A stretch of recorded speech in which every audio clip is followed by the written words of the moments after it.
Hello, hello, hello, hello, hello world. Nasaang sulok ka man ng mundo ngayon nanonood o nakikinig. Isang magandang umaga po sa inyo. Today is Friday, July 25, 2025. Sa lahat ng nagdiriwang ng kaarawan sa araw na ito, happy birthday. And sa bawat isa nakatutok na nakasubaybay, nawa masamahan niyo po kami hanggang sa matapos ang devotion na ito in order for you to receive the fullness of God's blessings. And by the way, I'm Trina from the Sanctuary Church Community Fellowship International. If you have any prayer request, mangyari lamang po na i-comment nyo dyan sa baba nang sa gayon ay maisama sa panalangin ng ating prayer warriors.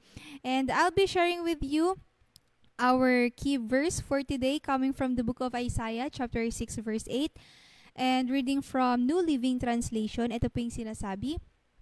Then I heard the Lord asking, "Whom should I send as a messenger to this people? Who will go for us?" I said, "Here I am. Send me." Let us pray. Heavenly Father, we thank you so much for this wonderful morning that you've given us. Bagamat may kasungitan yung panahon, patuloy naming ipapanatili yung pagkakaroon ng kaalaman patungkol sa inyo and pananaliksik ng mga patungkol pa sa mensahe mo, Panginoon, nang sa gayon ay may mas malaman pa po kami. Kaya dalayan ko po, nagamitin mo po ang labi na inyong munting lingkod as I speak your words.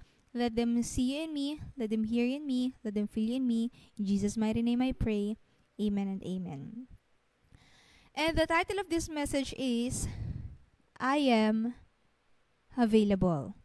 I am available. Naranasan niyo na ba yun? Yung nasa isang meeting kayo PTA meeting, classroom meeting, o kaya sa work, kung saan yung facilitator ng meeting ninyo sinabi, okay, we have a project. Who wants to lead this? Okay, meron tayong activity na gaganapin. Sinong gustong manguna rito? Sinong gustong mag-lead ng pag-organize? And then suddenly, biglang magkakaroon ng katahimikan. Crew. Kasi, it seems like nobody wants to step up. Kaya, kung i-relate din naman natin sa spiritual aspect, if we're gonna observe those people around us, kung nagko-commute man kayo, kung naglalakad man kayo dyan sa kalye, o kahit magtatanong ka man sa bintana mo, pagmamasdan mo yung mga taong paroon at parito, yung mga dumadaan, marami kang bagay na posibleng maobserbahan. And then, there will be one question in your head na, ano kayong pinagdaraanan ng taong ito? Sino na lang kaya yung magmamalasakit sa taong ito? And the context of this verse is, si Isaiah, nagkaroon siya ng vision sa ating Panginoon and yung kanyang holiness. So powerful that angels covered their faces and the ground shook. And then, di ba kapag meron tayong celebrity na nakikita, nakasulubong sa mall, o kaya merong concert na inatenan, meron nakasulubong bigla, meron kayong inatenang gathering, and then merong celebrity, o kaya merong tao na gusto mong makita, and then suddenly nakita mo. Di ba makaka-feel ka ng excitement? Minsan may starstruck ka, minsan may stun ka bigla. Pero may kakaiba sa loob mo na, wow, exciting. Pero si Isaiah, imbis na ma-excite siya, imbis na magkaroon siya ng kakaibang magandang pakiramdam, yung na-feel niya is brokenness. Sabi niya, I am ruined. I am a man of unclean lips. Alam niya na makasalanan siya. And pakiramdam niya, hindi siya worthy. But, hindi siya iniwan ng ating Panginoong Diyos doon. God cleansed him. God restored him. God called him. And makapangyarihan na reminder ito for every one of us that God prepares us before He sends us. And hindi naghahanap ang ating Panginoong Diyos ng perfect na tao. Hindi siya naghahanap ng bonggang tao na tutulong sa atin or magmamanage sa atin or ng mga excellent people. But God looks for people who are willing. Kaya ang tanging kasagutan dapat natin is, I should do my part. And then there are 3 things to ponder.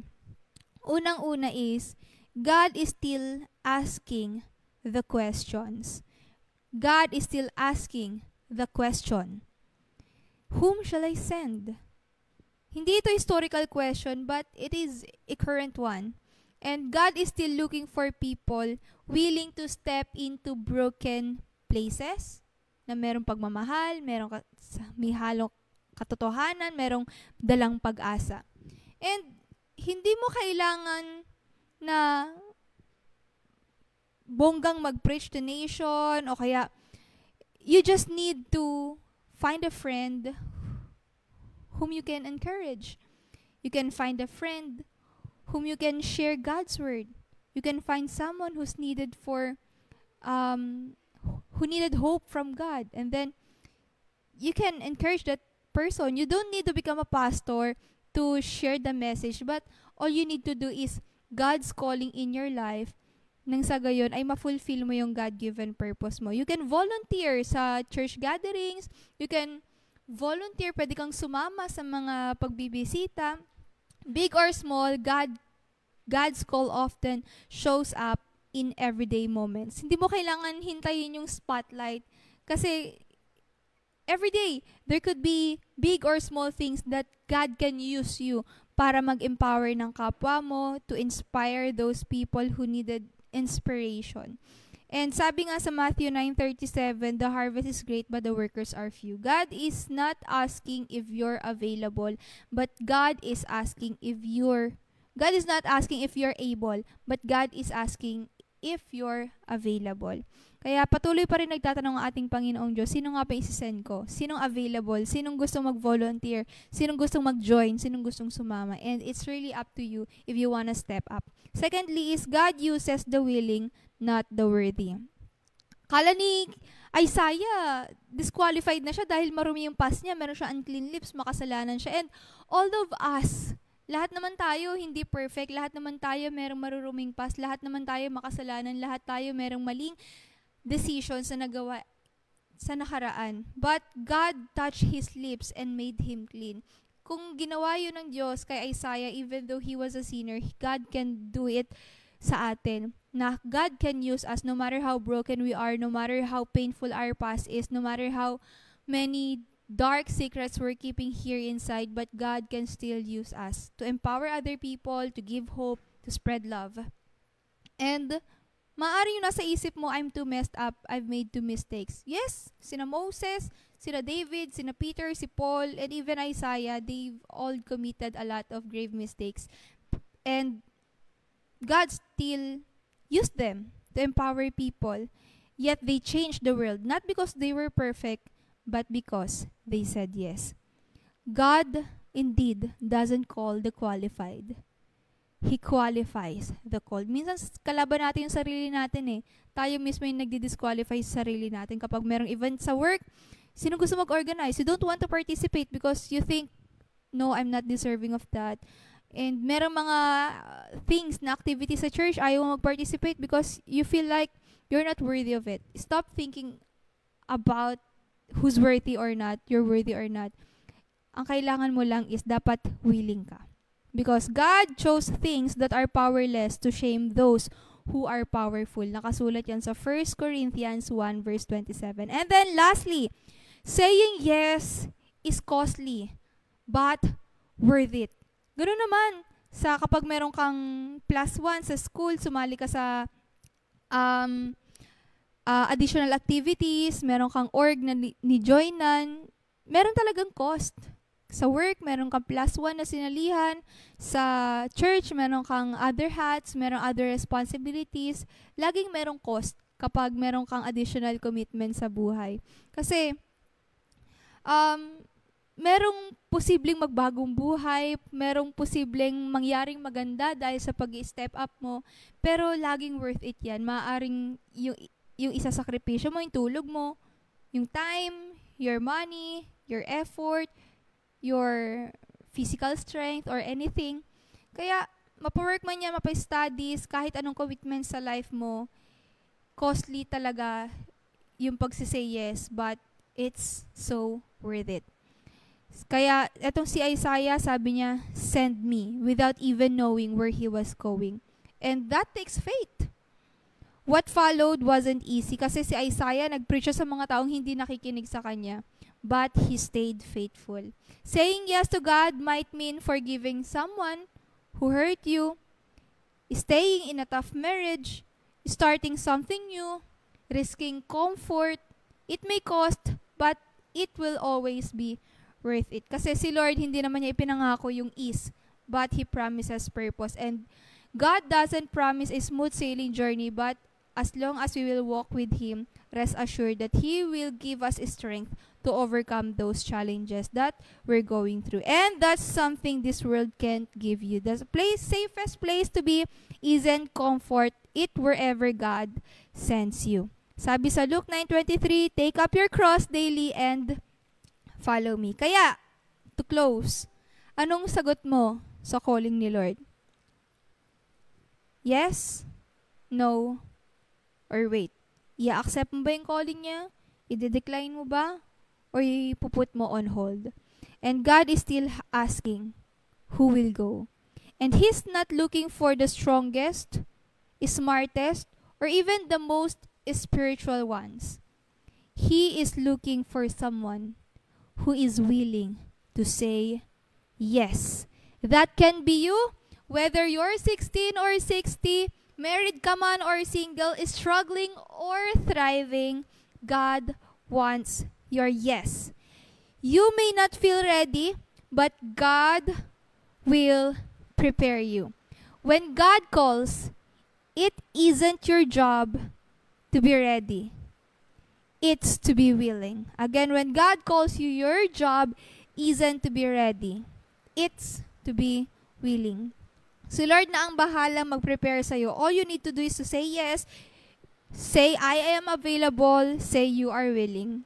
You may not feel worthy, but He makes you clean. You may not know where you're going, but He will lead you. So when God calls, and He will, don't wait for perfect conditions. Just say, here I am. Send me. I am available. Magkaisa tayo sa ating prayer focus. Pray for our youth to become bold ambassadors, courageous, prepared to step out in faith, and united in their mission and purpose. And pray for neighbors. Pray that as we genuinely invest in people's lives and build trust, their hearts will be open to receive the good news of Jesus. Let us pray. Heavenly Father, maraming salamat sa umagang itong pinagkaloob po sa amin. Dalayan ko, Panginoon, na saan man kami pupunta, kung pinadala mo man kami sa eskwelahang kinabibilangan namin ngayon, maging effective ambassadors kami. Kung saang company mo man kami itinanim, maging effective representative mo kami, that we will proclaim your name, that we will make you proud in everything that we do. Kung saang community mo man kami inilagay, magiging effective po kami doon. Other people will see you in us. Other people will feel you in us every time nakikipag-usap kami sa kanila, and they will hear you in us every time we talk about you, every time we speak, every time na we share good news about you. Kaya Lord God, nawa ma-represent ka namin ng tama, maging salt and light kami in this dark world, that we will be able to spread positivity, hope, joy, genuine love sa ibang tao. Kaya Panginoon, gamitin mo po kami to comfort a friend, to bring joy sa parents namin, sa family namin, sa colleagues, and pag-spread ng hope, ng love, and ng positivity. Kaya Lord God, ingatan mo rin po kami, may kasungitan yung panahon, cover us with your precious blood. Kayo po mag-provide ng help, ng provision, sa mga nangangailangan po sa ganitong klase ng panahon. And we also pray for Israel. Dalayan ko, Panginoon, na bayan mo to, Lord, na mapagtagumpayan nila kung ano man yung pinagdaraanan nila ngayon. Give them comfort, give them peace of mind, and nawa ma-overcome po nila itong trying times na ito, Panginoon, itong challenge na kinakaharap nila. And we also pray for our neighbors na magkaroon kami ng totoong concern, magkaroon kami ng compassion sa kapwa namin, na makita namin kung gaano nila kakailangan ng Diyos sa kanilang buhay, na ma-feel namin yung needs nila ng sa gayon ay will be able to meet their needs, and we'll be able to fulfill our God-given purpose. So please, here we are available, we are willing. Please send us to this nation. Send us to those people who needed help. Send us to those people who needs a friend. Send us to those people who needs comfort. Maraming salamat po in Jesus' name. Amen and amen. Sa bawat isang tumutok nakinig, so bye-bye. Thank you very much. Good morning. Have a great day ahead. Jesus loves you. Bye-bye. God bless us all. Take care.